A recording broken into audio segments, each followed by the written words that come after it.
Et yo tout le monde, c'est Luis. Aujourd'hui on se retrouve pour faire l'inverse du top précédent du coup sur One Piece. Vu que cette fois-ci on va parler des fruits du démon les plus faibles.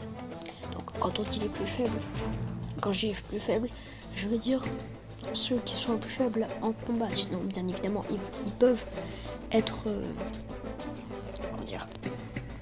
beaucoup plus utiles dans certaines autres situations. Donc, même ordre que la dernière fois, hein, Paramecia, Zoan, Logia. Si vous n'avez pas vu la dernière vidéo, je vous invite à aller la voir, vu que là-bas je définis ce qu'est qu'un fruit du démon de type Paramecia, Zoan ou Logia. Du coup, sans plus attendre, c'est parti. Numéro 1, un Paramecia, le fruit du vêtement, le Fuku no Mi. Il est mangé par Kinemon et il permet à son utilisateur de créer des vêtements à partir de feuilles ou de pierres. Donc voilà, on va pas se le cacher, créer des vêtements à partir de feuilles ou de pierres, c'est pas spécialement la chose la plus utile du monde. Enfin, voilà quoi, la limite pour faire des déguisements ou quoi, je pourrais comprendre. Mais là, je veux dire, en combat 1v1, ça ne change pas grand chose. Du coup, voilà, c'est pour ça qu'il est dans le fruit le plus faible. Numéro 2, encore un Paramecia, le fruit de la lessive ou le Woshu no Mi, mangé par Tsuru ou le vice-amiral de la marine.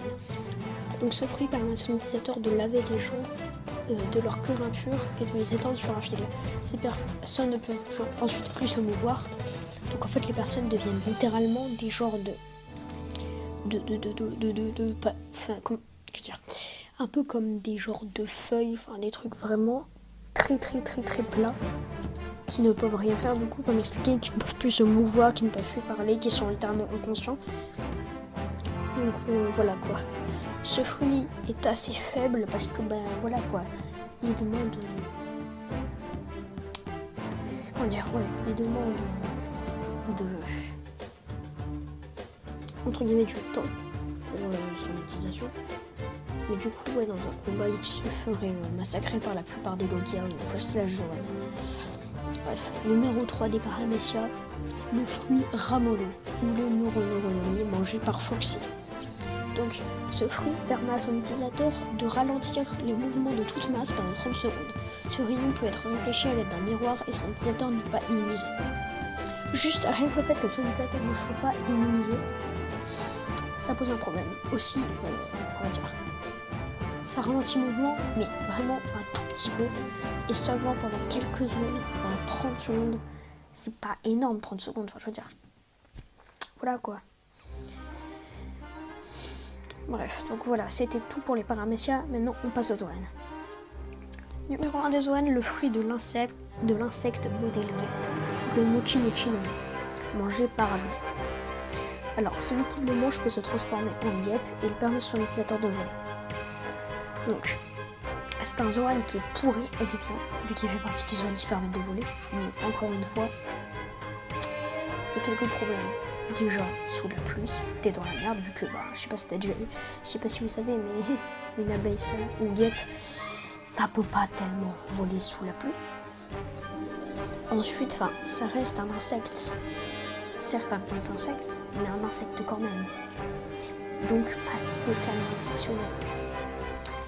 Donc, numéro 2 des Zoan, le fruit de la tortue, le Kame no Mi, mangé par Pecoms. Alors, celui qui le mange peut se transformer en tortue à la carapace indestructible. Très bon point quand même. Alors, étant aussi résistant que le diamant, il protège son utilisateur contre entre autres les tirs d'armes et les effondrements de bâtiments. Bon, aussi tout ce qui est coup de poing, coup de lame et tout.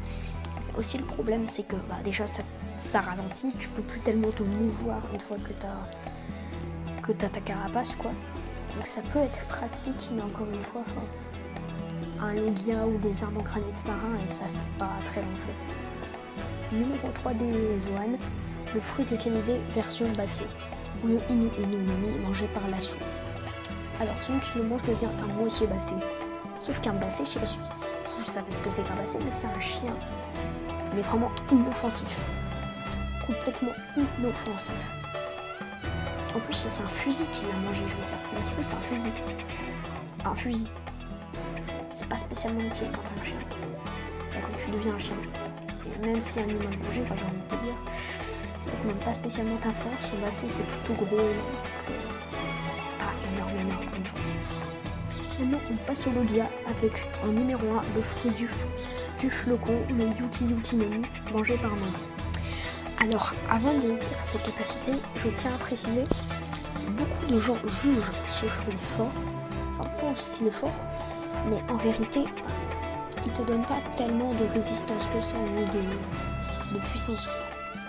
Mais bref, pour ça, donc le fruit du flocon Yuki Yuki no Mi, donc le corps de celui qui le mange peut se transformer en neige.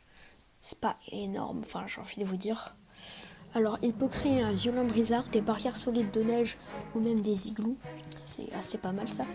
Il peut aussi refroidir ses adversaires par le biais de son corps. Afin de, par exemple, les mettre en état de stase, il peut aussi se transformer en monstre de neige, se doter d'une paire de pattes, d'une paire d'ailes de neige, et transformer ses parties en glace aussi tranchantes, solides que l'acier. Donc par exemple, avoir des serres d'aigle au niveau des pieds. Ensuite, il permet aussi de donner vie, entre guillemets, de donner forme à des créatures de neige.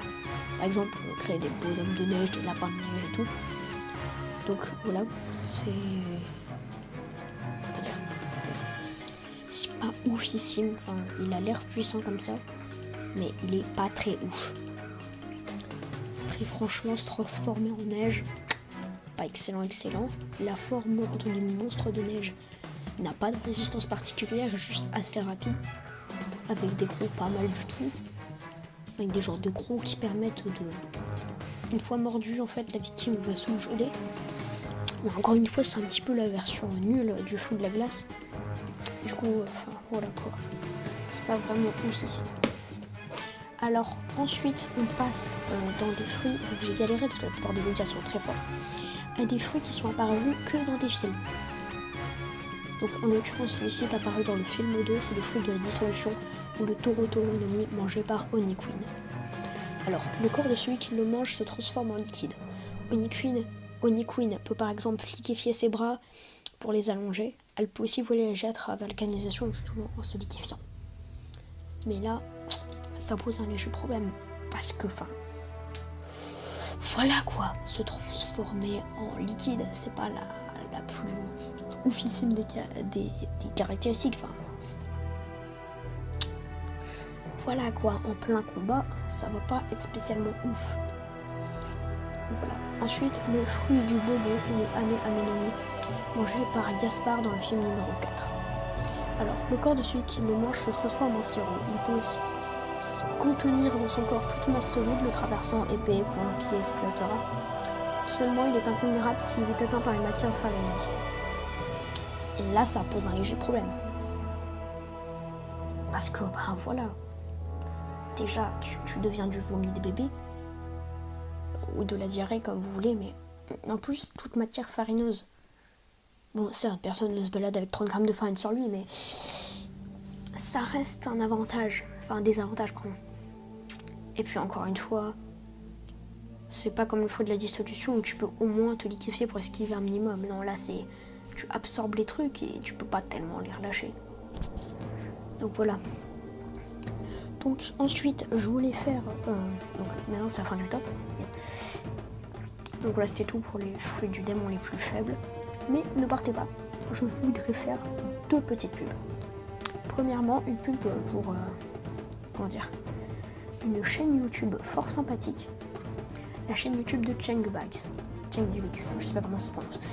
Donc c'est une personne qui a à peu près le même nombre d'abonnés que moi, qui fait du contenu autour de la K-pop, par exemple des 8D, ce genre de choses. Donc le lien est en description, vous verrez ça tous à vous-même. Ensuite, deuxième petite pub, c'est encore une fois, je sais, je vais vous faire chier que ça dans chacune des vidéos, mais c'est YouTube Land, mon Discord, le Discord, El Famoso Discord. Donc si vous avez une chaîne ou quoi, venez, on va pas vous manger, enfin genre. Donc voilà, venez nombreux, venez présenter vos chaînes, ce sera tout. Allez, salut.